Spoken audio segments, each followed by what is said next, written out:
geral, eu sou o Desleno Braga e nós estamos aqui terminando o ano, seu Edmo Campos. Finalmente, tudo bem, Desleno? E aí, pessoal, como tá? 2022 está acabando e sobrevivemos. Sempre sobreviventes, sem nenhum arranhão. Eu não diria sem nenhum arranhão não, mas estamos vivos. Cicatrizando. Importante que agora dá pra cicatrizar, né? Cara, agora parando um pouco. É hora de dar uma relaxada, já vou desejando aqui pra essa geral maravilhosa um feliz ano novo. Vocês que nos aguentaram até aqui nessa jornada. Sim, vocês que acompanharam a gente durante esse ano de 2022 inteiro, esse ano difícil, complicado, mas que finalmente está chegando em seu final. Cara, tá na hora de descansar, botar a chinela. Finalmente é o episódio de botar a chinelinha, sentar no divã também, né?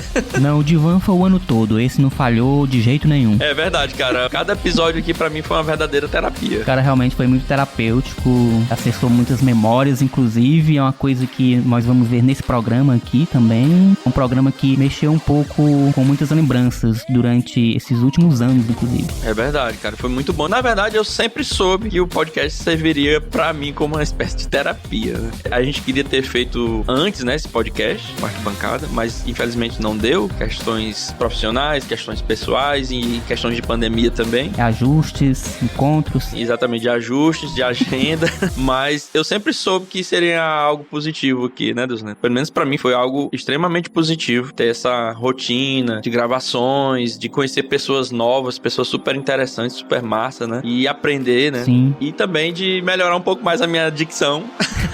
Nossa, foi bom demais sair de certas zonas de conforto, né? Que muitos temas proporcionaram pra gente também. Nossa, eu ouço os primeiros episódios às vezes, né? Cara, mas eu tava muito travado no começo. O começo de tudo é sempre difícil, né? Sempre mais complicado. Sempre bem complexo, bem complicado. Mas aos poucos a gente foi se soltando um pouco mais, relaxando um pouco. Alguns episódios foram meio tensos por conta da rotina. Minha gente, bastidores. Muitas vezes acontecem bastante imprevistos. Mas o fato é que estamos bastante esperançosos pra 2023. Cara, a gente precisa um pouquinho de esperança, né? No fundo dessa caixa de Pandora. No fundo tem que ter algo de bom. E foi a única coisa que sobrou, né? Dentro da caixa de Pandora. É verdade. Foi a esperança. Exato. Tem um ditado aqui que eu acabei de me lembrar. Acho que é africano até. Quem já tá no chão não tem medo de cair. Do chão não passa. Do chão não passará. Pois é isso, galera. Muito obrigado aqui, vocês da geral, por estarem aqui conosco, por nos aguentarem durante todo esse ano. Vocês são realmente muito especiais. A gente faz muito isso por vocês também, apesar de pra gente ter sido uma experiência bastante engrandecedora pra nossas vidas. Foi muito bom. Eu aprendi demais. Foram várias aulas, né? Alguns episódios aqui eu praticamente fiquei quieto, só ouvindo. Realmente a gente aprendeu bastante. É uma das coisas que a gente exercita bastante no podcast, que é ouvir, né? A escuta ativa. Isso aí também foi uma coisa que... Sim, também. Que me marcou bastante. Eu acabei exercitando essa habilidade de ouvir mais do que falar, né? Saber os momentos exatos de falar. Isso é interessante, é muito bom. Trabalhou muito a atenção, muito estar no momento presente. Apesar de vários botões e telas pra gente administrar aqui, um verdadeiro radialista eu virei. Verdadeiros técnicos de som. Nossa, cara, pra controlar a ansiedade nesses momentos aqui, porque às vezes a tecnologia, como vocês sabem, não ajuda muito. Às vezes ela intimida. Mas, em suma, foi muito bom. Foi. E como eu tava dizendo, né? Essa capacidade da gente estar no momento presente, de cada gravação, foi uma coisa muito especial pra gente. Pelo menos pra mim, né? Não sei se pra ti também foi. Cara, não. Você é absorvido totalmente aqui. Você entra num vórtex temporal e durante a gravação, e quase todos os convidados que estiveram aqui também disseram a mesma coisa. Cara, passa voando o tempo. Verdade. Eu não sei se é culpa nossa. Olha aí. A gente deixa tão à vontade as pessoas que elas se sentem aqui tão bem que o tempo passa rápido. Eu acredito que sim, né? Geralmente dizem isso, né? O que é bom passar rápido. O que é bom passar rápido.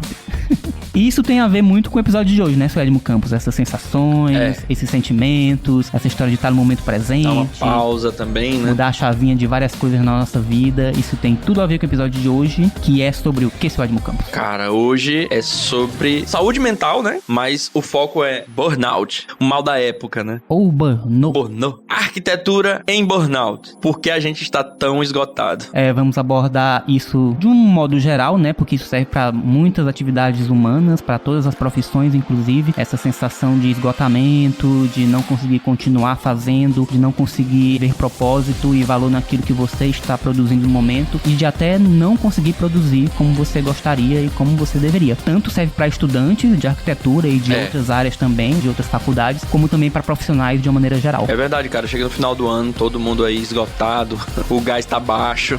Vamos entender um pouco como é que funciona, né? Nossa mente nesses picos de estresse, né? E como identificar sinais de que as coisas não estão indo bem e se você não está dando conta de administrar isso sozinho. Isso. E pra isso a gente convidou uma psicóloga, óbvio, né, Deslane?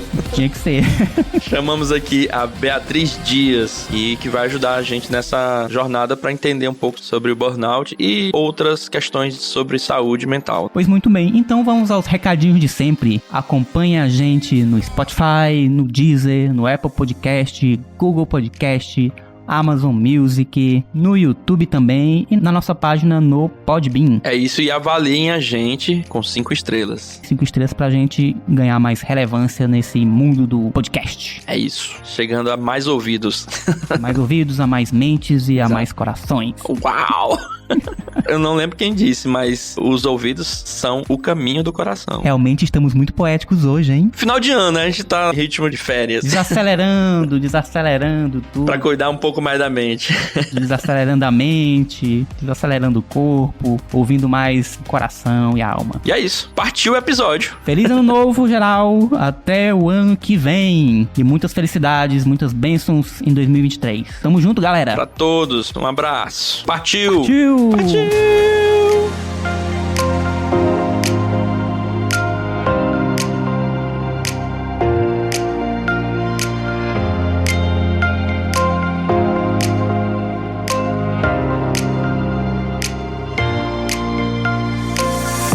Oi, gente. Inicialmente gostaria de agradecer o convite do Edman. Somos já amigos, conterrâneos e sempre conversamos um pouco, né, sobre arquitetura, sobre saúde mental. Sempre foi algo que a gente conversou de uma forma mais informal. E agora, com esse convite em participar do podcast, a gente vai poder abordar alguns aspectos que eu acho que é importante na conjectura atual. Meu nome é Beatriz Dias, eu sou psicóloga formada pela Universidade Estadual, sou especialista em saúde através de um programa de residência multiprofissional. Programas de residência são programas que são muito semelhantes à residência médica. Eles duram cerca de 2 anos e a gente aprende através da prática. Então, fiquei 2 anos no hospital universitário, a gente cumpriu uma carga horária de 60 horas semanais de prática, e associado a isso a gente tinha momentos teóricos, produções científicas, né? Então foi um momento de grande aprendizagem na minha vida, porque acredito que atualmente esse é o único programa que permite com que um recém-formado consiga trabalhar, receber uma bolsa e aprender. Que bom, né? Um pacote completo. Isso, então eu queria muito eu conseguir entrar nesse programa. Então sou especialista em saúde, com ênfase na parte hospitalar, e após a conclusão da residência eu comecei a trabalhar já na área em hospitais. Trabalhei durante 1 ano e meio em um hospital para tratamento de dependentes químicos. Associada a isso, eu trabalhei cerca de 2 a 3 anos em um hospital aqui de Teresina, né? Um hospital que é referência na parte de tratamentos diversos. Hospital que tem centro cirúrgico, hemodinâmica, internação, tinha cerca de 3 UTIs, setor infantil, então era um hospital realmente bem geral e que eu pude também aprender e me desenvolver muito nessa instituição na qual eu fiquei. E peguei todo o início, né, da pandemia, então todo aquele caos que os profissionais estavam vivendo, de como se comportar, como que era o tratamento, como que a gente poderia auxiliar tanto os profissionais como os pacientes e os familiares. Tudo isso eu acompanhei e a gente foi estruturando isso à medida que a pandemia ia evoluindo, protocolos dos hospitais iam mudando, a sistematização, então tudo isso eu acompanhei. Tô aprendendo durante o processo, né? Como todo mundo, né?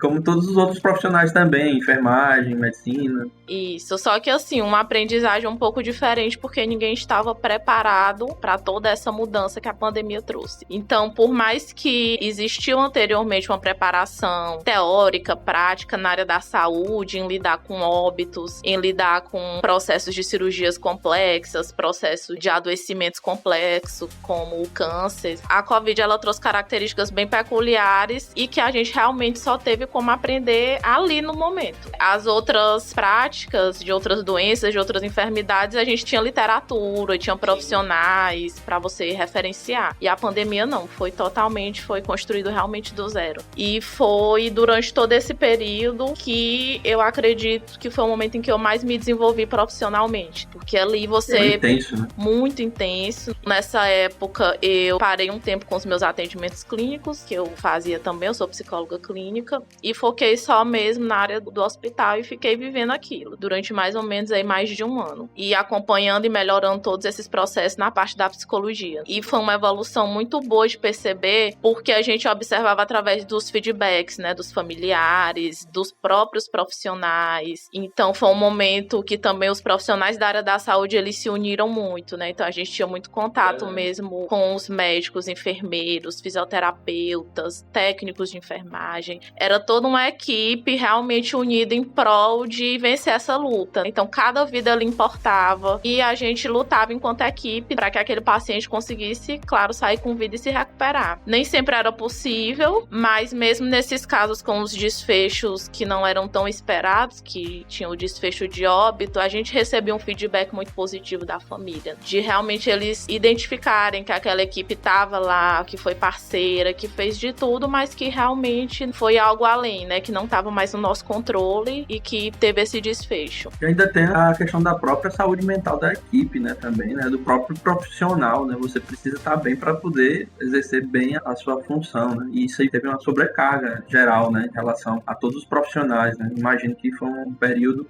não sei que foi um período porque minha namorada é enfermeira e eu sei o quanto ela sofreu também nesse período, e também foi uma evolução muito grande para ela, e eu vejo que tinha isso, era trocar o pneu do carro com o carro rodando, entendeu? Aprendendo conforme a coisa ia se desenrolando. E assim, os tratamentos iam mudando. Início era um tipo de tratamento, e aí, à medida que os pacientes evoluíam, ia se percebendo que não, isso não funciona, então vamos adaptar. Eu lembro que no início, a primeira semana de internação que teve para Covid, os primeiros pacientes que internaram, não era permitido acompanhante, né, por ser uma doença infecto-contagiosa, mas aí foi percebido durante esse processo que não tinha como um paciente com Covid, nível de ansiedade muito elevado, aquele medo de morte eminente, né, não tinha como aquela pessoa ficar sozinha dentro de um quarto, porque nos hospitais privados são apartamentos, hospital público já são leitos compartilhados. Então não tinha como esse paciente ficar sozinho. E aí os protocolos de acompanhantes foram sendo alterados. Tudo isso foi sendo realmente construído no processo. Era realmente erro-aprendizagem. E aí a gente ia reformulando, de acordo também com o que a gente estava vendo nos outros estados, de São Paulo, o que estava acontecendo lá, e trazendo para os hospitais aqui no Piauí. Bia, eu queria que tu falasse um pouco pra gente aí da tua motivação de realmente trabalhar com saúde mental, do início da carreira ainda como psicóloga. Eu costumo dizer que eu não escolhi a psicologia. Foi uma escolha um pouco por exclusão. Eu me identificava com algumas áreas da saúde quando eu era estudante, mas não me identificava 100% a ponto de fazer uma escolha tão assertiva. E aí, durante esse processo de aconselhamento profissional no ensino médio, eu descobri, eu não sabia, que a psicologia era, sim, uma área da saúde. Que eu não ia lidar com questões como, por exemplo, o médico líder de cirurgias, de cortes, enfermeiro fazer curativo, coisas mais profundas que lida com órgãos, isso eu não queria, né? Com sangue, essas coisas eu não queria. E aí a psicologia seria essa interface, onde eu iria estudar sobre o comportamento humano, iria ajudar pessoas a transformar a vida, a vencer traumas, enfim, tudo que envolve o processo terapêutico. E aí, durante toda a minha trajetória enquanto estudante, eu sempre tentei conhecer as diversas áreas da psicologia. Eu não tive essa oportunidade de conhecer todas que eu desejava, mas logo no início do curso eu comecei a estagiar em uma clínica com atendimento infantil. Então, durante todo o meu curso, eu fui acompanhante terapêutico de crianças do espectro autista. E ao final do curso, precisava fazer um estágio na área de psicologia hospitalar, e eu fiz nos últimos 6 meses e me apaixonei pela área. E aí foi onde eu mudei um pouco os meus projetos. De início, o meu projeto era abrir uma clínica. Eu lembro desse período. Você lembra, né? Com um tratamento mesmo multiprofissional para crianças do espectro. Mas aí eu não me sentia também segura, a gente sai da faculdade muito crua ainda, né? É verdade. E aí, não, existem os programas de residência e eu vou tentar, porque aí eu vou aprender, vou receber pra isso e com certeza ao fim desse processo eu vou estar um profissional mais seguro. E assim eu fiz. E durante esse período trabalhando em hospital, a gente aprende muito por lidar diretamente com profissionais de áreas totalmente distintas. Então você lida com médicos que têm uma formação diferente, você lida com enfermeiros, você lida com técnicos de enfermagem, fonoaudiólogos, terapeutas ocupacionais, nutricionista. Então, assim, são áreas bem diversas e diferentes daquela na qual eu tinha contato. E aí você precisa desenvolver também outras habilidades. Colaboração, né?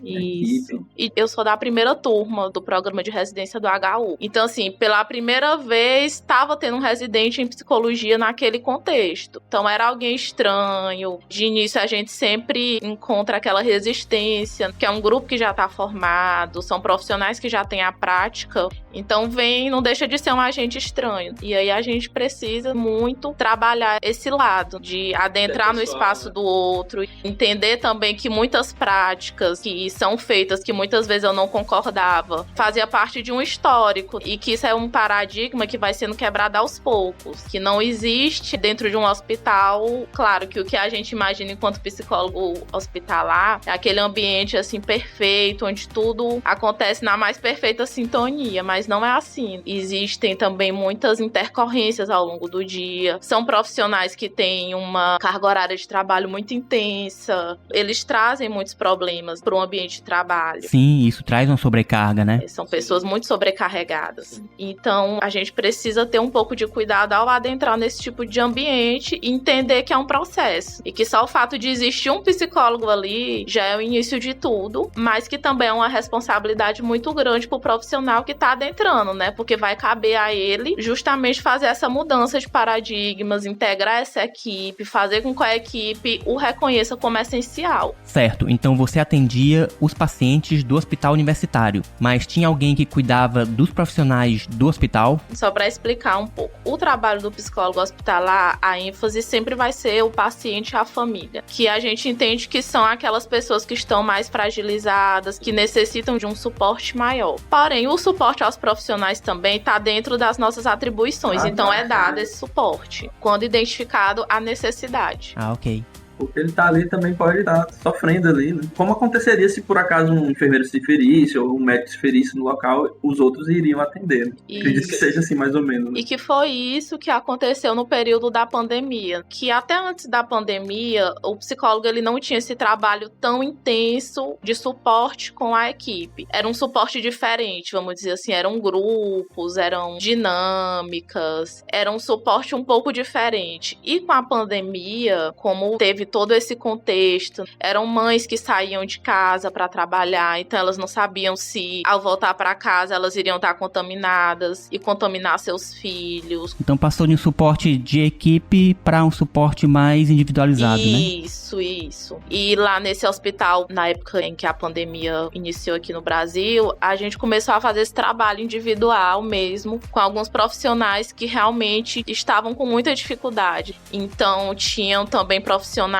do sexo masculino, que as esposas estavam grávidas em casa. E a gente sabe que a gestação é um fator de risco, né, para a Covid. Então, eu vi profissionais que saíram de casa para morar em hotel, porque não queriam carregar esse fardo de ter contaminado a esposa, e aí aconteceu algum problema com o bebê, né? Foram situações diversas que aconteceram, né? Profissionais que se reuniram e alugaram um apartamento para morarem todos juntos, justamente pelo medo de contaminar algum familiar e acabar, de certa forma, sendo responsabilizado, né? É interessante essa perspectiva, né? Que foi uma mudança no trabalho e uma mudança também fora dele, que impactava a vida como um todo, né? 24 horas por dia, 7 dias por semana. O cotidiano, né? Mudou totalmente de todos. Né? Eu tô lembrando que tá passando um filme na minha cabeça aqui, mas realmente é muito pesado. Imagina pra quem trabalhou, cara, nesse período aí, lá diretamente com o pessoal, né? Com os pacientes, né? Isso. E sem contar também outra questão que eu observei na prática que afetou muito era a questão dos equipamentos de proteção individual. Os profissionais de saúde antes utilizavam os EPIs mais básicos, básicos, roupa privativa, uma luva, uma máscara, algo normal de rotina. E com a Covid, toda essa estrutura foi alterada. Então, assim, a gente utilizava uma roupa privativa, utilizava aventais, aquelas botas de proteção para proteger o pé, touca, óculos, enfim, todo o corpo marcado, era... né? Com a cara marcada.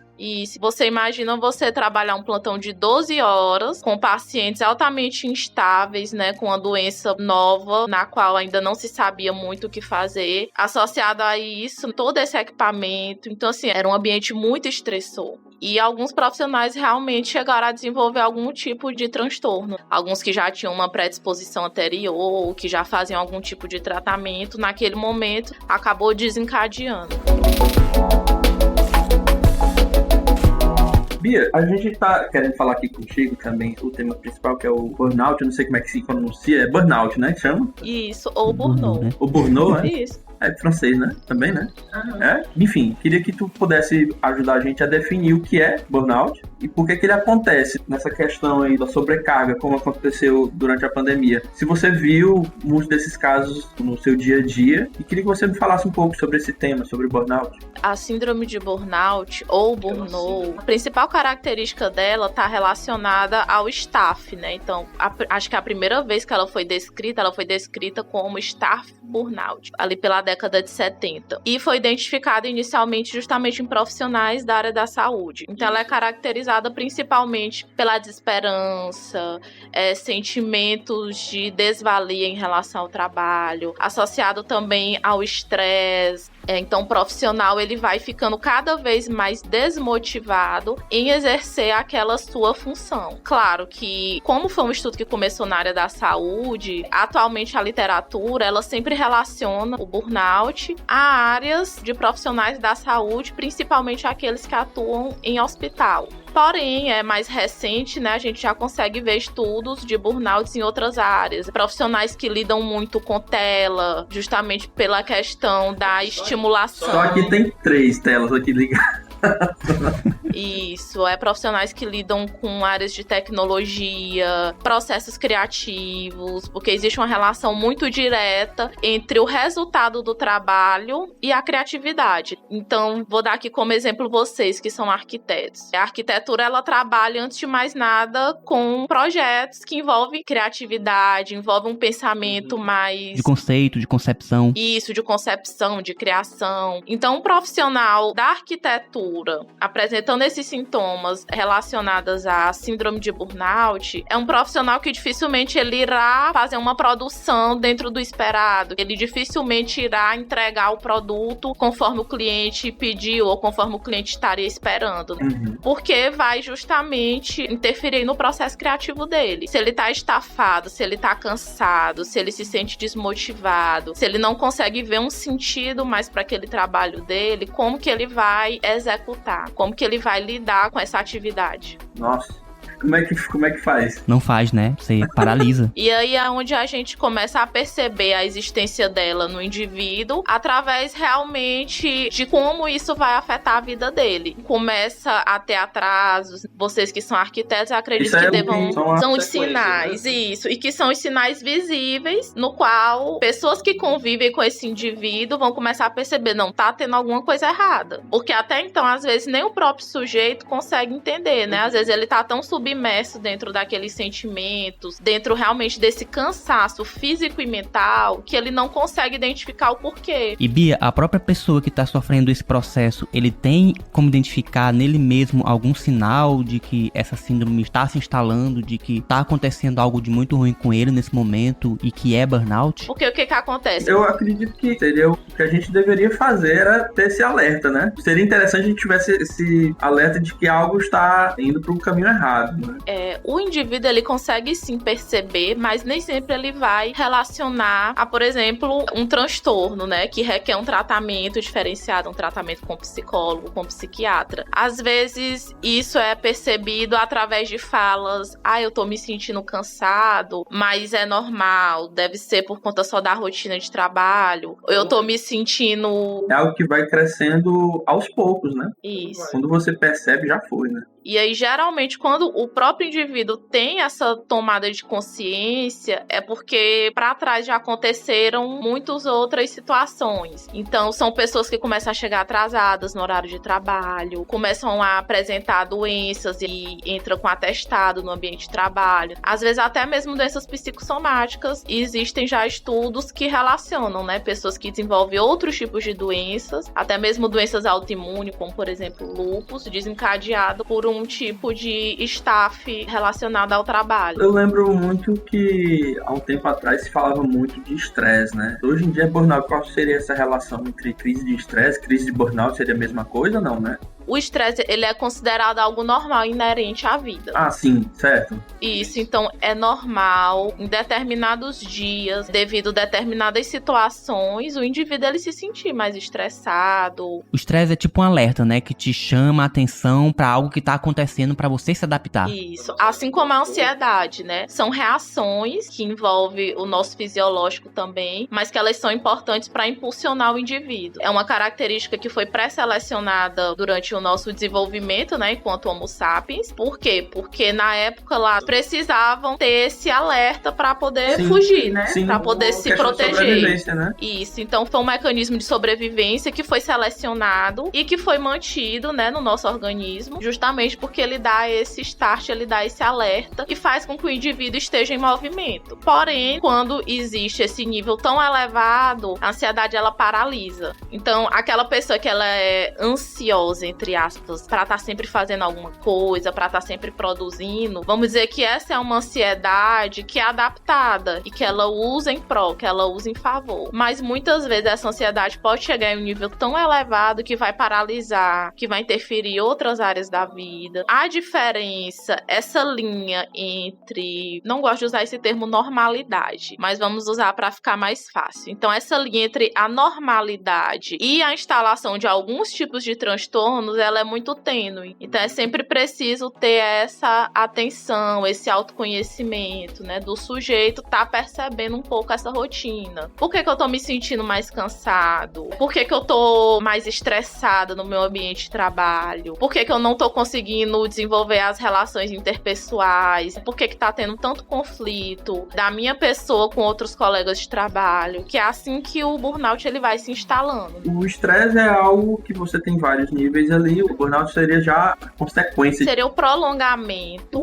associado a esse staff. Staff é o quê? É algo que parou de funcionar. Então você imagina um ventilador que você liga, que você usa muito todo dia. Chega uma hora que o motor dele queima. Então é basicamente isso. É aquele staff físico e mental. É a consequência dessa produção. Do excesso. Do excesso, quer dizer. É quando todo o conjunto dessas características que a gente tem de defesa, de preservação e que fazem a nossa vida continuar de maneira regular, todo esse conjunto entra em colapso, né? Colapso. Tipo, a ansiedade, o estresse, tudo isso vai além do regular, né? Isso. E tá muito associado também a sentimentos de desvalorização, porque existe uma questão dentro do trabalho em que as pessoas, elas também trabalham para se sentirem reconhecidas. É uma das funções do trabalho. Então, você não vai trabalhar 10, 15 horas para fazer algo, claro, né? Você faz por existir algum prazer, por existir alguma identificação, por estar talvez ajudando outra pessoa. Né? Mas esse reconhecimento social, ele é importante. E quando isso não existe, esse sentimento de desvalia. Poxa, então eu faço tudo, eu me esforço e eu não tenho esse meu trabalho reconhecido. Quando você não vê o fruto daquilo que você tá fazendo, né, principalmente. Né? E esse retorno, ele pode ser tanto financeiro como social mesmo, de elogios, de outras pessoas reconhecerem, de outras pessoas externalizarem isso pra você. Então você vê que tem muita questão social também. Engraçado, né? A gente sempre é levado a pensar assim, não seja orgulhoso, fulano faz isso só pra receber palmas, né? Mas, assim, também tem sua importância, né? Porque a gente fica sempre se policiando de não ser uma pessoa, sei lá, si mesmada, sei lá, alguma coisa assim do tipo. Talvez seja até um dos facilitadores. Tem essa coisa, né? De você, não tô aqui pelos aplausos, o meu propósito é muito maior do que esse. Mas também tem a sua função, né? Social desse reconhecimento, né? Creio que tem muito a ver também com você não estar vazio de propósito. Não fazer aquilo só por aplauso, só por reconhecimento. Porque a gente é plural, a gente não é uma coisa só, a gente não é raso. Ou pelo menos não deveria, né? A gente é complexo, porque também só receber aplausos e tá vazio de propósito vai dar ruim do mesmo jeito. E também não seguir pelo outro extremo. Você também tem que saber dar o real valor daquilo que alguém tá entregando pra você em termos de elogio, em termos de reconhecimento, de admiração. Isso, que aquilo tem um valor e que tem importância. Só que por uma questão cultural, eu acho que desde criança a gente já aprende. Alguém elogia e aí você desde criança vai aprendendo por ver os pais, pelo modelo dos pais, que são as pessoas mais próximas. Você vai aprendendo a ver isso de uma forma mais... negativa. Isso. Algumas pessoas ficam constrangidas, não gostam. Eu mesmo, cara, não sei. Eu não sei de jeito nenhum lidar com elogio. Com crítica eu sei, agora com elogio não. Isso é algo muito cultural. Se, por exemplo, eu falar, Edson, como você tá bonito hoje, é algo que você se espanta. Você não sabe receber um elogio. Não, a roupa tá até suja. A gente sempre se justifica dando pontos negativos. Tô procurando alguma coisa pra... Quando, na verdade, deve ser o contrário. Pra desvalorizar um pouco, né? Isso. Pô, essa blusa tá tão linda. Não, foi R$10, cara. R$5 ali. Quem nunca?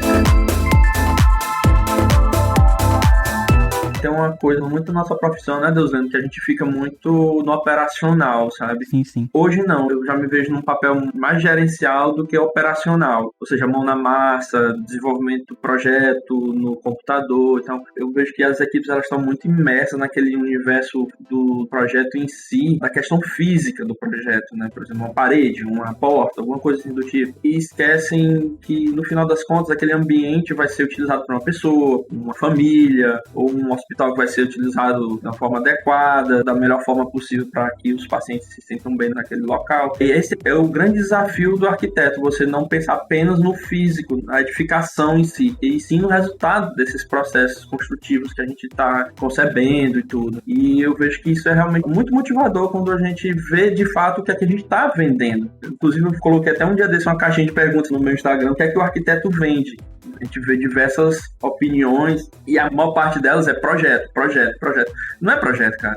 A gente não vende projeto. Projeto é um produto do meio. É um produto do meio. A gente precisa desse produto do meio para que a gente atinja o produto final, que é o resultado, que é um ambiente sendo utilizado. Não é nem só a construção em si, porque uma construção vazia não quer dizer nada. Então, a experiência dentro daquela construção, a vivência daquela construção. Então, a gente vai muito além do físico, muito além do operacional. E eu acho que esse é o grande desafio de motivação na nossa área de arquitetura. A gente fica muito imerso no computador, não sei o quê. A gente fica muito imerso em telas, né, de uma maneira geral, né? Essa é a grande questão que as telas trouxeram para a vida de todo mundo. Essa imersão que às vezes faz a gente realmente se desligar da conexão daquilo com que a gente tá fazendo. A gente perde um pouco isso quando a gente tá nas telas de uma maneira geral. E isso com os processos de arquitetura ficou muito nítido para mim. Parece que você realmente se fecha mais. Se você não tomar cuidado, aquilo te consome, na verdade. E que, assim, a arquitetura, ela tem uma função muito importante quando se trata desses projetos de escritórios, de empresas, porque a arquitetura ela pode apresentar projetos com o intuito justamente de proporcionar a prevenção desses tipos de transtornos que estão ligados à atividade laboral. Por exemplo, eu lembro que nesse hospital que eu trabalhava tinha uma UTI que ela não tinha janelas, porque foi uma UTI que foi já improvisada e adaptada. Então era a UTI mais estressante do hospital. Então se ali tivesse uma janela com uma vista, né? Eu lembro que bem na frente tinha algumas árvores, tinham plantas. Então o projeto ele deve ser pensado também nessa questão da atividade laboral. A iluminação, os estudos vêm mostrando que o excesso de iluminação, principalmente a luz branca, né, a luz artificial, ela traz uma hiperestimulação, né? O LED, né, principalmente a luz azul. Isso, que inclusive vai repercutir no padrão do sono de algumas pessoas. É o chamado ciclo circadiano. Então por que é que existem pessoas que têm tanta insônia atualmente? Muitas vezes está relacionada ao próprio ambiente físico em que ela vive. Ela às vezes trabalha 10 horas em um escritório. O escritório não tem uma janela. Ela utiliza a luz artificial. Não tem um espaço para um cafezinho, para a pessoa sair um pouco, relaxar 10 minutinhos, né? E retornar. A gente vê que em São Paulo, as grandes startups, as grandes multinacionais, elas já trazem uma pegada com a arquitetura nesse sentido. Espaço para levar o cachorro, para levar o pet, pet, né, o gato, ambientes para o relaxamento, com a música mais relaxante, com aquela luz mais baixa, com puffs para que os funcionários possam sentar, né, e descansar ali um tempo e depois voltar para o trabalho, trazendo um pouco mais do verde também para dentro das empresas. São os ambientes de descompressão. As áreas de descompressão, né? E também de ambientes restauradores também, né? E nessas estratégias de design biofílico, que é exatamente trazer o verde e, consequentemente, também a luz natural para o ambiente de trabalho, é importantíssimo, até pro seu humor, né, cara? Você não ter a noção do tempo passando interfere na tua produção, no teu dia a dia. Essa que é a minha crítica pro nosso escritório aqui, em relação a essa questão da luz natural, mas foi uma questão técnica que a gente não pôde abrir uma janela, mas no projeto original a gente tinha um grande janelão aqui, onde a gente colocava o jardim vertical que a gente trouxe do outro escritório para cá, que era algo muito agradável que a gente tinha no nosso último escritório. Infelizmente a gente não pôde fazer nesse ponto comercial aqui, mas o jardim tá aqui fora, é algo que a gente sempre conserva assim, como uma parte do nosso amor pela natureza, sempre a gente pode estar dando uma voltinha aqui fora, mas é super importante, só a presença do verde e a luz natural já muda o teu humor. E é muito importante ter esse tipo de espaço restaurador, descompressor, né? E eu acredito que seja um nicho que ainda é pouco explorado na arquitetura e que para quem é estudante ou recém-formado, que está iniciando aí a vida profissional, possa olhar para esses espaços com mais cuidado, ter essa visão mais ampla. Tem aí também a questão da psicologia das cores. Então, existem estudos. Eu lembro que na clínica que eu era estagiária, na época, um arquiteto sugeriu algumas cores para as salas, tendo em vista o tipo de cliente que a gente atendia, que eram crianças com espectro autista. Então, já existiam estudos relacionando as cores a eles se sentirem mais relaxados e menos agitados. Então, é uma área da arquitetura que vale muito a pena, né? Que está ainda em crescimento, mas que ainda está muito precária. Seria o que a gente chama hoje em dia de neuroarquitetura, envolvida com psicologia ambiental também. É um ramo muito interessante realmente da arquitetura e tem tudo a ver realmente com essa questão da saúde mental. Eu lembro de conversar com minha namorada sobre a sala de repouso dos enfermeiros nos hospitais e sempre tem aquele alerta que você está ouvindo o tempo todo. Eu disse para ela, cara, como é que vocês conseguem descansar num lugar desse, né? Ela, não, mas é feito exatamente para isso, para a gente estar o tempo todo em alerta. Mas então você não tem um som restaurador, é só um momento de pausa mesmo. Não tem nada de restaurador nesse local. Geralmente ambientes fechados, no final de algum corredor. Sim. Enfim, na verdade, mais cansa do que descansa, talvez, né? É só um cantinho ali que sobrou. É o que sobrou. Isso aqui é o descanso do pessoal, né? Pelo menos os que eu pude ver, né? Mas é isso mesmo, até porque as unidades hospitalares já são bem antigas, né? Então você dificilmente vê um hospital geral novo que foi construído do zero. Geralmente são adaptações de clínicas que vão crescendo e eles vão adaptando, alguns, viram um hospital. Eram residências. Esse é o caso de várias clínicas. E aí eles vão adaptando, vão puxando conforme a necessidade, criam um leito ali, criam outro repouso ali. E aí associado, né, ao trabalho que já é estressante, que lida com vidas, a esse ambiente de uma hiperestimulação sensorial, né, muito som, muita luz, pouco acesso ao ambiente natural, ambientes que geralmente são todos artificiais, temperatura artificial, luz artificial. Então, digamos que é o casamento perfeito para o desenvolvimento do burnout. Perfeito. Deus, não, tu já teve burnout? Cara, se eu tive, eu realmente não sei, mas também não duvido. Algo parecido com o que ela disse aqui, que são os sintomas aí, desmotivadores. Aí. Cara, essa sensação de me sentir menos produtivo, esse cansaço, realmente isso eu já senti, mas não sei dizer se isso foi burnout. De entrar em colapso, não, né? Não. Mas tu lembra que tu passou por algum momento profissional, assim, muito difícil, que tu se sentia, assim, sem energia pra produzir, que você tentava, mas que não conseguia? Sim, eu sentia isso, essa sensação de nadar e morrer na praia. Mas era tudo muito misturado, com muito problema pessoal, muita coisa acontecendo ao mesmo tempo. Mas colapso eu acho que não chegou a acontecer. Teve um período que eu fiquei muito assim, desmotivado. Até falo em uma das minhas palestras aí, que é o ponto de virada da palestra, que é exatamente em 2013. Mas também tiveram algumas questões familiares também que me levaram levaram a isso, mas eu estava totalmente desmotivado com a profissão nesse período. Não sei se pela carga de trabalho relacionada com essas questões familiares, mas nesse ano eu tive uma sensação diferente. No começo do ano eu estava envolvido num projeto grande, onde eu estava gerenciando 8 pessoas, 8 arquitetos, e tendo que atender umas demandas de um cliente novo que eu queria muito impressionar, vender meu peixe, como dizem, né? E teve um momento que eu me senti esgotado, até o ponto de chegar em casa me tremendo. Eu não tinha sofrido nenhuma pressão naquele dia, mas eu senti que era algo que estava entrando em colapso em mim, que eu cheguei tremendo em casa. Que era um acúmulo. Exatamente, era um acúmulo. Eu não conseguia parar de pensando naquele projeto, e tremendo. Eu tava tremendo o corpo todo, como se fosse, sei lá, de repente ter até febre, né? Talvez até tenha tido febre. E, enfim, fui até medicado lá por Helena, minha namorada, mas aqui deu uma baixada, deu uma glicose lá pra dar uma melhorada no meu estado. Mas eu senti que eu tava quase entrando em colapso. É tanto que nessa semana eu percebi, com esse fato, eu tirei alguns dias de descanso. Eu tive essa ideia de tirar esses dias de descanso para poder dar uma baixada nesse quase esgotamento, ou esgotamento, não sei. Porque eu fiquei alguns dias realmente desmotivado com o que eu tava fazendo. Eu tava criando a pressão na minha própria cabeça, de querer gerar um resultado super fantástico,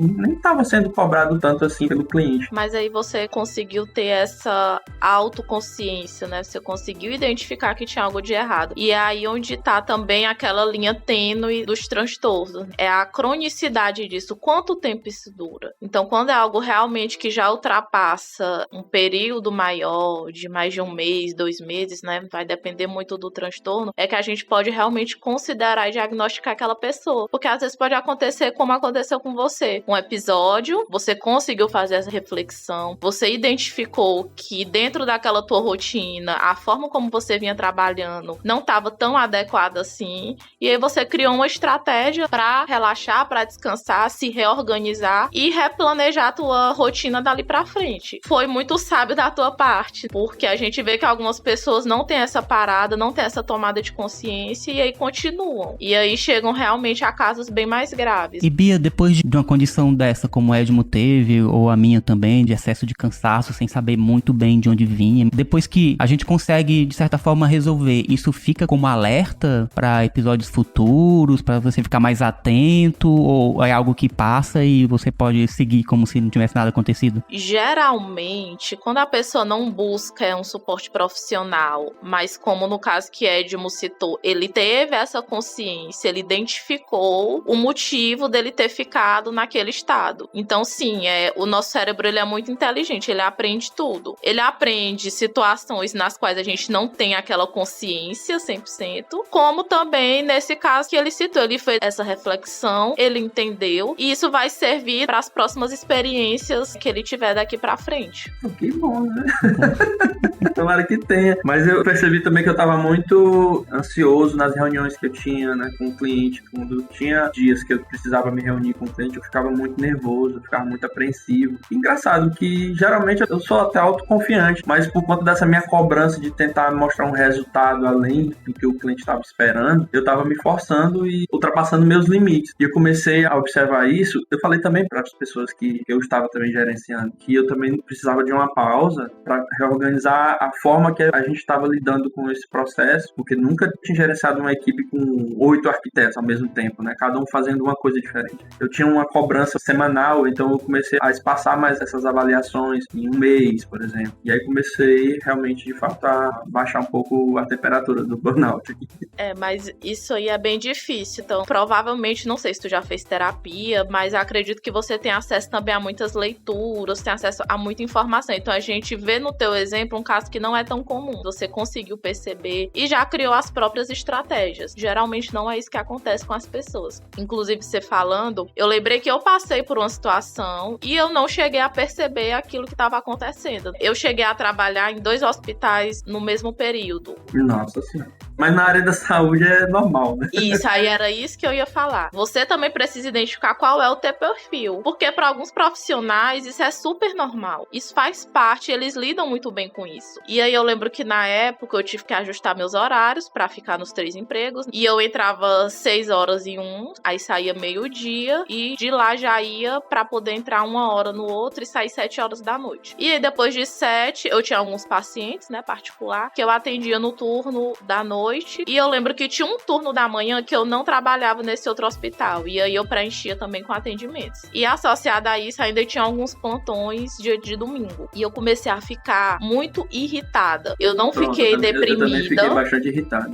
Eu não fiquei introspectiva, mas eu fiquei altamente irritada. E isso começou a prejudicar o meu relacionamento com a equipe do hospital que eu trabalhava na manhã. Como eu entrava lá às 6 horas, então era a hora que eu tava mais estressada, mais irritada. E teve um dia que eu respondi de uma forma muito grosseira uma profissional. E aí foi onde eu caí na real. Eu disse, não, tem uma coisa errada. Isso aqui não tá legal. E aí foi onde eu fui parar realmente pra pensar. Eu acho que eu preciso rever a minha rotina. Eu sei que eu preciso do dinheiro, né? Mas colocar na balança o que é mais importante. E aí foi quando eu resolvi realmente abrir mão de um e ficar só nos outros empregos. Tem uma questão da nossa profissão que eu acredito que venha muito da faculdade, sabe? O curso de arquitetura é um dos cursos que tem maior carga horária dentre os cursos, todos os outros cursos que existem, né? O que acontece é que muitas vezes essa rotina de estudo é meio que romantizada, esse processo de você virar à noite para entregar trabalho ou várias provas na mesma semana e você precisa dar conta daquelas informações daquele estudo. E existe uma coisa no nosso curso, né, Deuslene, que é muito enraizado nesse processo de cobrança que a gente tem. Você tem que estudar bastante e produzir bastante, tudo ao mesmo tempo também, né? A partir de certo momento. Exatamente, tem o estudo e tem a produção, né? Que a nossa área pede essa questão dessa produção de projetos, né? E tudo. Que é você fazer essa transição, né? Do que é teoria e como trazer isso para a prática, como aplicar. Vocês passam por esses 2 processos de forma simultânea. E você tá aprendendo, né? E tá errando junto e prazos parecem exíguos demais para aquilo que você tá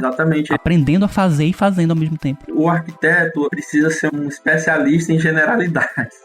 Então a gente estuda desde geologia, arquitetura de interiores, a conforto ambiental, botânica. Enfim, é muito amplo a nossa área. E na faculdade a gente vê tudo ao mesmo tempo. Eu lembro de ter algum semestre que eu tava com 9 disciplinas. Eu acredito que eu tenha tido uma espécie de burnout nessa época aí, porque eu fiquei muito desgostoso do curso durante o processo também, do final, principalmente do curso. Eu tive essa estafa no final, assim, do curso, de não ver nem propósito no que eu tava fazendo. E, inclusive, tem até um termo que os estudantes chamam, né, o curso, né, de arquitortura, por conta dessa cobrança excessiva. Não sei se o curso poderia ter mais anos, né? Eu acredito que deveria ser assim no Brasil, poderia ter muito mais anos. Um ano a mais, pelo menos, e que distanciasse um pouco mais a teoria da prática. Para você finalizar o curso com mais calma. O que acontece em alguns países por aí afora. Aqui são 5 anos, né, Deuslene? São 5 anos. E pensar essa grade curricular justamente em deixar um espaço maior entre teoria e prática, porque é tudo muito junto, muito misturado, muito no começo. Exatamente. E olha que eu sinto falta de muitas questões dentro do curso, como essa questão, como lidar, por exemplo, com o cliente, né? Muitos estudantes chegam aqui, não sabem lidar muito bem esse processo interpessoal de conversa, de entendimento, e até falam muito, né, no nosso curso que o arquiteto tem que ser um pouco de psicólogo, e algo que eu vejo uma certa deficiência no curso. Tem outras questões também como gerenciamento, que a gente só aprende realmente na prática, e é um curso que poderia ser muito mais tranquilo, né? E ter muito mais outros pontos a serem explorados. Porque eu fico imaginando um exemplo bem simples, né? Uma família que te procura para você projetar uma casa para eles. Então, assim, você vai emergir dentro daquele universo daquela família. Você entra no personagem. E aí você imagina ter que fazer isso de várias pessoas, né? E com objetivos totalmente diferentes. Então, é uma profissão muito intensa, né? Que requer muito do arquiteto, todo esse feeling, todo esse cuidado, que não deve ser fácil. É muita responsabilidade, porque é um impacto que você vai produzir na vida da pessoa por um longo tempo. Com certeza. E a gente que trabalha com criatividade, né? Você precisa ter essa cobrança, ser um profissional criativo. Se você não estiver bem, cara, a gente não consegue produzir. Não flui. Não flui. Você pode aprender a ser criativo, sim. Sim, claro. Criatividade não é apenas um dom que veio, que Deus lhe deu e... Pronto, tá feito. E pronto, né? Resolvido. Não ser divino. Tem essa questão, né, dos artistas. Não, os caras são diferenciados. Não, você pode aprender a ser criativo. Existem as habilidades que a gente já percebe na criança desde a infância, mas que o ambiente vai moldar e vai desenvolver. E que a gente vê que isso é uma construção. Essa parte que tu falou dos artistas, né, os músicos. Se você observar, a maioria dos cantores, seus filhos vão enveredar para a área artística também. Ou vai cantar, ou vai tocar algum instrumento, porque o ambiente, ele tende a moldar o sujeito. Ele tende, pela estimulação, né, aquele indivíduo, ele vai... a potencializar essas habilidades. Né? Isso, ele vai tendenciando mais. Claro que existem as habilidades natas, cada pessoa tem pontos que são mais evidentes dentro da sua personalidade, mas o ambiente é o que vai fazer total diferença. Pois é, né? Não existe essa relação, né, consanguínea de criatividade, né? O ambiente molda muito isso, né? Quando a gente fala de criatividade, envolve muitos aspectos, mas de uma forma bem geral, a gente fala, ai, fulano é criativo. Tem até uma frase que eu gosto muito, né? Acho que o criativo é aquele adulto que sobreviveu como que é. A criança que não sobreviveu, né? Isso, e é isso. Porque se você for observar uma sala de crianças entre 4 a 6 anos, nessa faixa etária, são crianças extremamente produtivas, espontâneas. E o que é que vai fazendo com que esses aspectos eles vão sendo mudados? É o ambiente, a relação com as outras pessoas, é como a família observa essa criatividade, como a família observa esse comportamento espontâneo, que às vezes acontece muito ser uma família muito rígida, e aí vai aplicando punição para aquela criança, vai dizendo que não pode, que é assim, e aí a personalidade ela vai sendo, né, moldada e algumas características sendo podadas. É moldada, né? Existem vários níveis de bloqueio, todo mundo nasce criativo. O meio que vai te colocando dentro da caixa. Então, um dos fatores é exatamente sobre esse bloqueio familiar, que é um dos primeiros bloqueios que acontece em relação ao ser criativo. E a gente leva muito a criatividade para o lado artístico. A criatividade é inerente do ser humano e de diversas outras profissões. Para todas. É a resolutividade, a resolução dos problemas de uma forma diferente. Nada mais é de criar isso. Também, de criar projetos, independente da área. Exato. Na área da psicologia, novas. Na área da tecnologia, enfim, para todas as áreas. E eu concordo, todos nós nascemos criativos. Só que o ambiente, ele vai realmente... vai justamente restringindo a sua capacidade de encontrar novas soluções para o mesmo problema e de você evoluir cada vez mais na resolução desses problemas. É verdade. Mas aí é assunto para... outro podcast. É assunto para outro podcast, para outro episódio. A gente falou sobre a pandemia no início do programa, mas eu queria saber de ti, a tua avaliação assim, geral sobre a saúde mental do mundo. Pós-pandemia. O que é que a pandemia desencadeou em relação à saúde mental e o pós-pandemia? O que você vê de diferente em relação ao que era ou o que é hoje em dia? Tem alguma coisa que você pode colocar como diferencial? E que questões que emergiram da pandemia também, né? Exatamente, que emergiram após pandemia. Eu percebo assim que, bem de início, o que a gente pode identificar? Uma preocupação maior das próprias pessoas com o próprio bem-estar, com a própria saúde mental, de ressignificar mesmo a vida. Então, acredito que foi um momento onde o mundo parou, as pessoas não estavam acostumadas a parar e pensar, a ficar em casa, e foi um momento em que, claro, existe um grupo de pessoas que por alguma tendência anterior, que já estavam em tratamentos, desencadearam transtornos até mais graves, né? Transtornos de depressão, de ansiedade, toque, enfim, teve esse grupo de pessoas, né? Toque principalmente, né? A questão de você lavar tudo o tempo lavar todo. Lavar as mãos em excesso, limpar a casa, esses rituais. Então, foi um momento em que desencadeou de uma forma muito intensa esses transtornos nessas pessoas que já tinham uma inclinação para isso. Então, foi um momento em que psiquiatras e psicólogos trabalharam muito. E, paralelo a isso, surgiu também um movimento de reflexão em relação à vida. Qual o meu propósito? Acho que nunca se falou tanto em propósitos, em meta de vida, em como ajudar outras pessoas, em como a minha vida pode impactar a vida de outras pessoas. Então, teve muito esse movimento de repensar qual o meu lugar no mundo, para que eu vim. De autoconhecimento, né? Pessoas que fizeram transição de carreira, de trabalho. Eu vi o depoimento de um executivo, ele era um executivo de uma grande empresa, salário altíssimo, e um ano depois da pandemia, ele abandonou e hoje ele é Uber. Porque o que ele disse que queria? Eu só quero agora trabalhar para ganhar o mínimo, para me manter, mas o que eu quero é estar com a minha família, eu quero estar com meus filhos, eu quero chegar cedo em casa, eu quero poder ter a autonomia de pegar minha filha na escola. Então foi um momento em que os valores, a forma como a família mesmo em si estava se comportando, essa questão de ter que ficar distante da família, foi um momento em que as pessoas puderam rever isso e redelinear suas vidas, refazer, pensar em como tá mais próximo, saber realmente o que é que vale a pena. Tem profissionais que trabalham 15 horas por dia, que sai de casa de manhã, quando volta para casa à noite o filho já tá dormindo. Quando vai ver o filho é no sábado ou no domingo. Então foi um momento em que as pessoas realmente pararam, fizeram essa análise e algumas eu já cheguei a presenciar. As que tiveram oportunidade, né, também, né, que fez. Isso, as que tiveram oportunidade. Isso, analisar um pouco o que é que eu fiz da minha vida e como que eu quero me comportar daqui pra frente.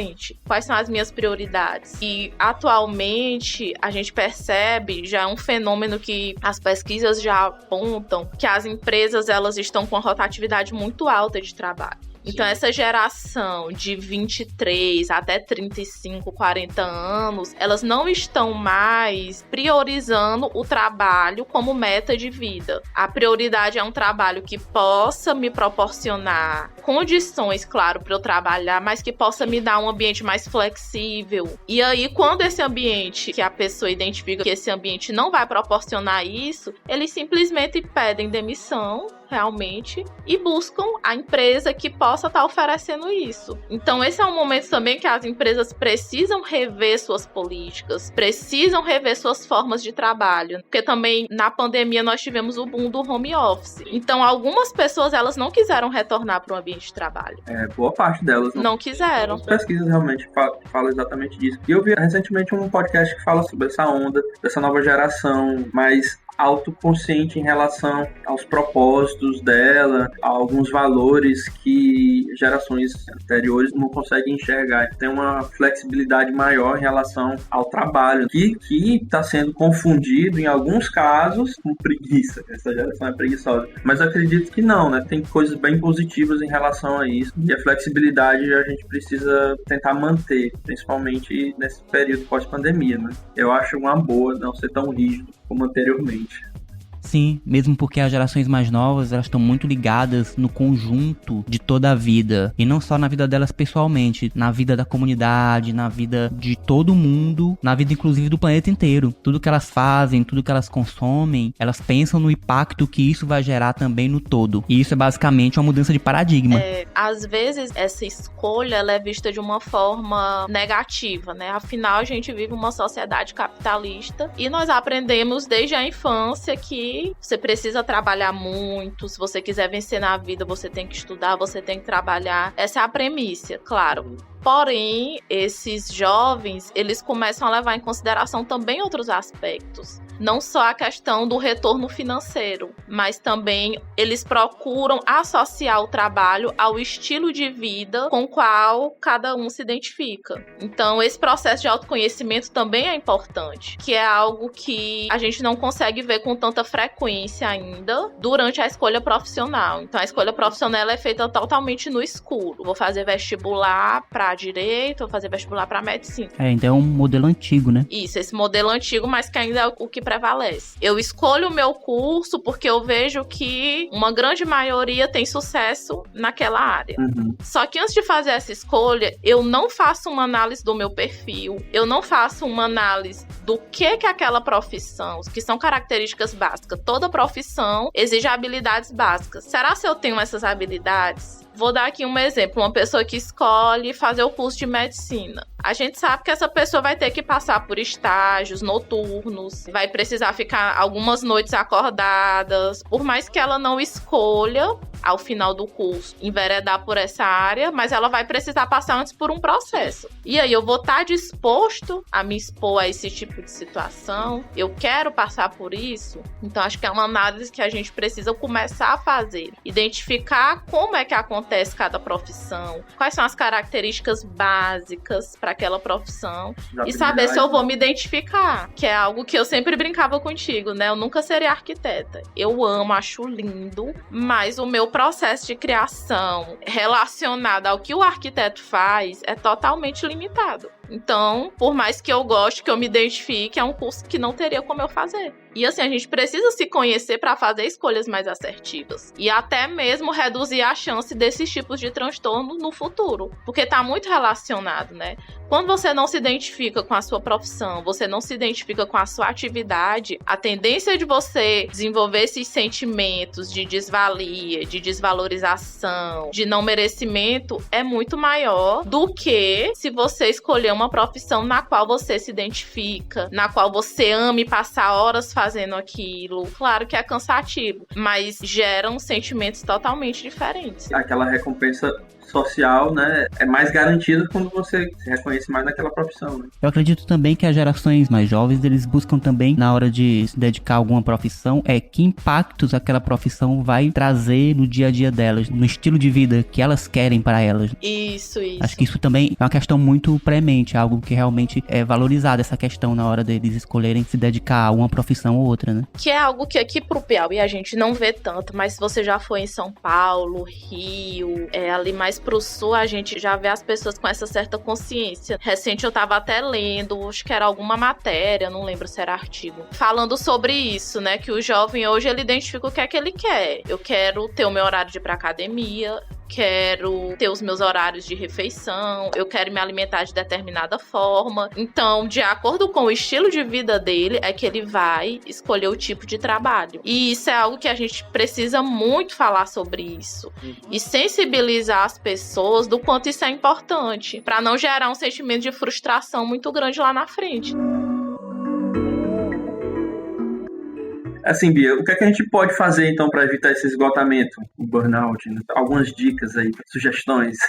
Primeiro de tudo, o que eu, Beatriz, acredito enquanto profissional. O que fazer para evitar? Primeiro, fazer uma escolha profissional de acordo com as suas características, de acordo com o seu estilo de vida, de acordo com o que você, de fato, se identifique. E não por um simples reconhecimento financeiro, que é o que a gente percebe com uma escolha profissional muito mais voltada por um objetivo financeiro antes de qualquer outra coisa. Então, primeiro de tudo é escolher algo que você goste, que você identifique que você é bom, que você tem talento. Todo mundo tem talento em alguma coisa. A gente só precisa realmente identificar e explorar isso. Eu acredito que o segundo ponto importante é sempre fazer uma análise da sua rotina. Como que na minha rotina eu posso estar incluindo algo que eu me sinta bem, algo que eu gosto. Porque o que eu gosto é diferente do que o Edmo gosta.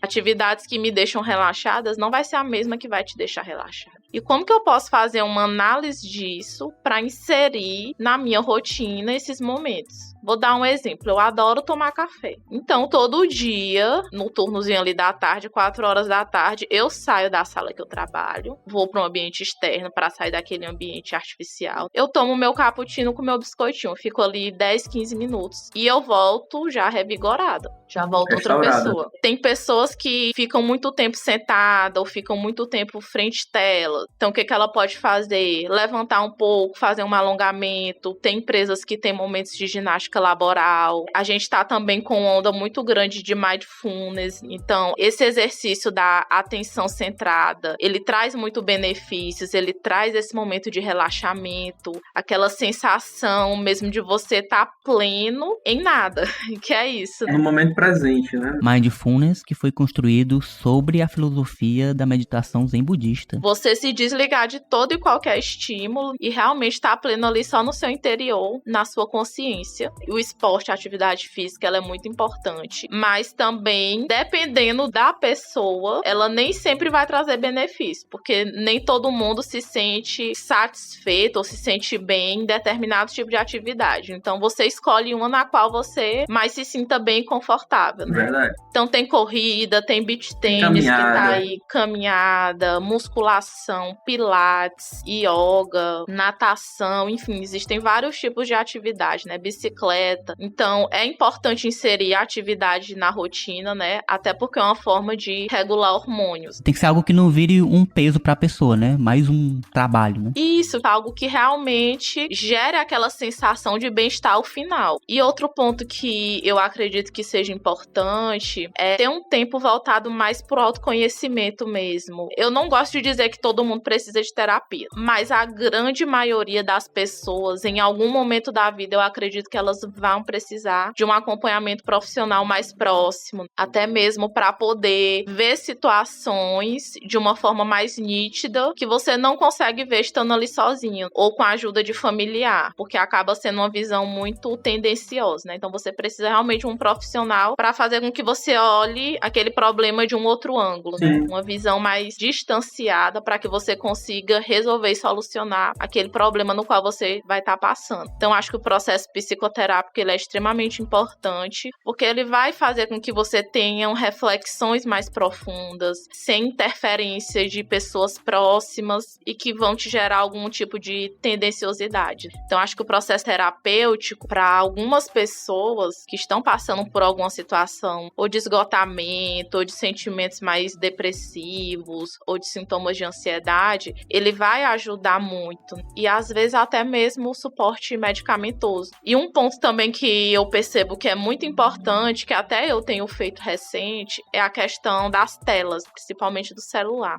Porque ele gera aquela estimulação da luz e gera realmente uma hiperestimulação desnecessária e faz com que a gente se sinta cansado sem ter feito nada, né? Praticamente, né? Você ficou ali passando, ficou vendo foto, lendo alguma notícia, mas acaba sendo uma atividade que te cansa por conta da tela, por conta da estimulação da luz. Então, acho que é importante estimular um tempo para utilizar isso. Não utilizar com tanta frequência e sempre ficar se policiando, porque isso interfere até no sono. Essa coisa da luz, essa relação aí com a luz no final do dia, eu tento colocar o mínimo possível, cara. Porque o dia todo já é tela, é televisão, é computador, é celular. Chega no final do dia, tudo bem, eu sempre assisto meu filmezinho ali no final da noite, mas eu já evito usar o celular a partir de uma certa hora, umas 10 horas da noite, e baixo as luzes, cara. Lá em casa minha mãe dizia que eu vivia numa bate-caverna, né? Mas é porque quando você é sobrecarregado dessas luzes durante o dia, você fica hiperativo. Né? Você fica em estado de alerta, sim. Exatamente, em estado de alerta. Né? E, gente, como eu evito sair à noite pra lugares que insistem em ter essa luz branca muito intensa, evitar shopping também nesses horários, o máximo que eu puder. Nossa.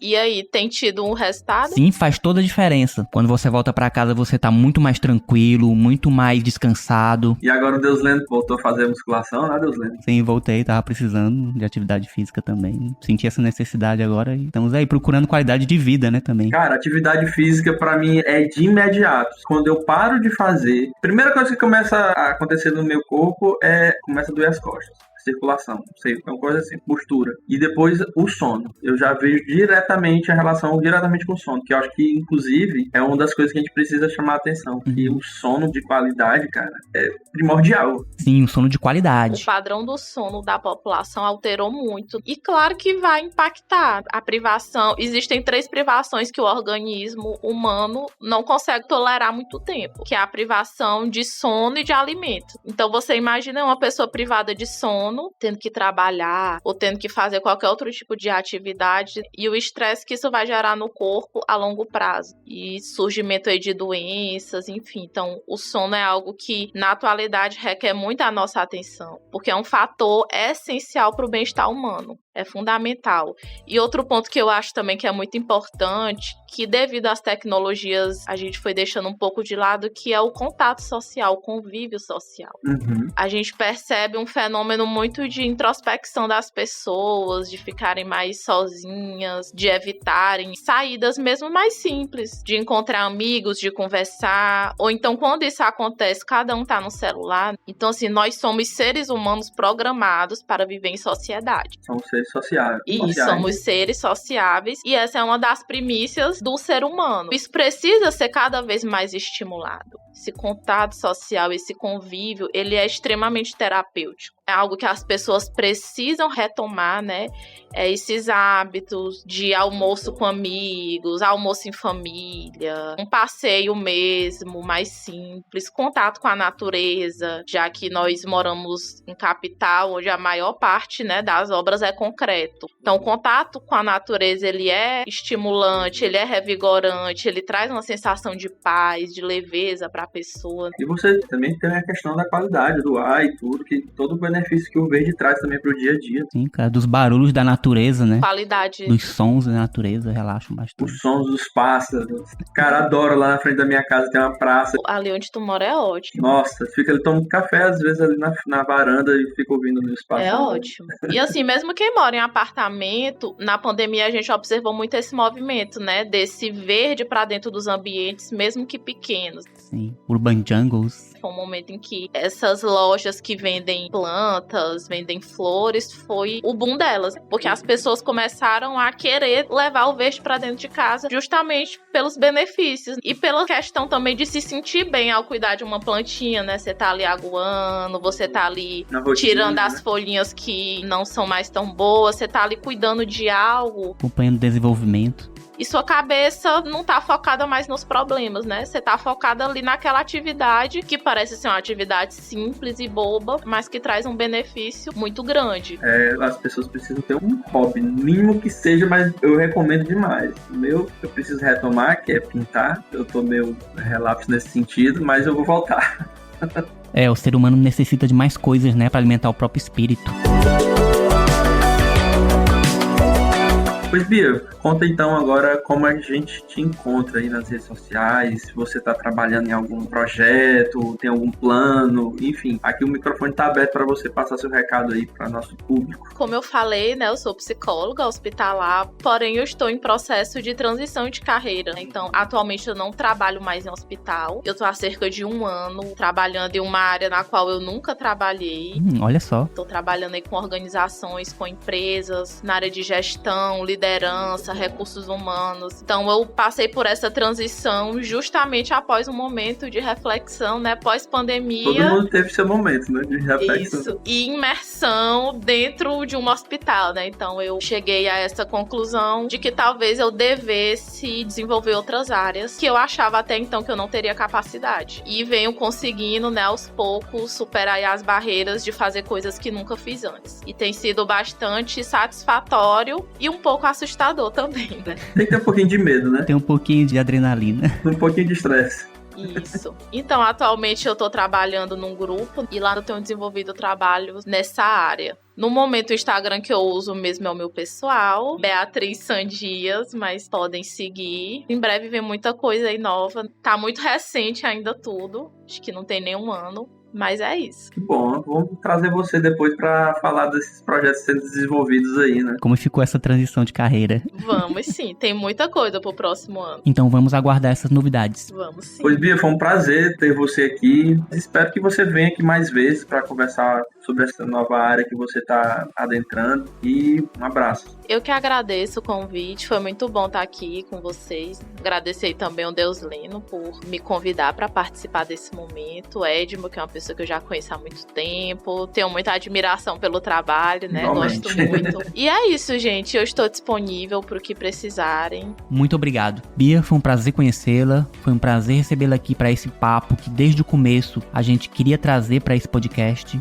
A gente sempre achou ele muito necessário e muito atual, por ser uma temática que nos atravessou durante a criação do Arquibancada, durante todo esse período que vivemos de pandemia. E a gente espera mesmo que esse episódio seja muito útil para quem escuta o Arquibancada, para os estudantes de arquitetura e para qualquer pessoa em quem esse programa chegue. Porque a gente acredita que saúde mental é algo que tem que estar prioritário na vida de todas as pessoas. Valeu mesmo e muito sucesso na sua nova carreira. Obrigada, gente. Um abraço, pessoal. Tchau. Grande abraço e até a próxima. Tchau, tchau.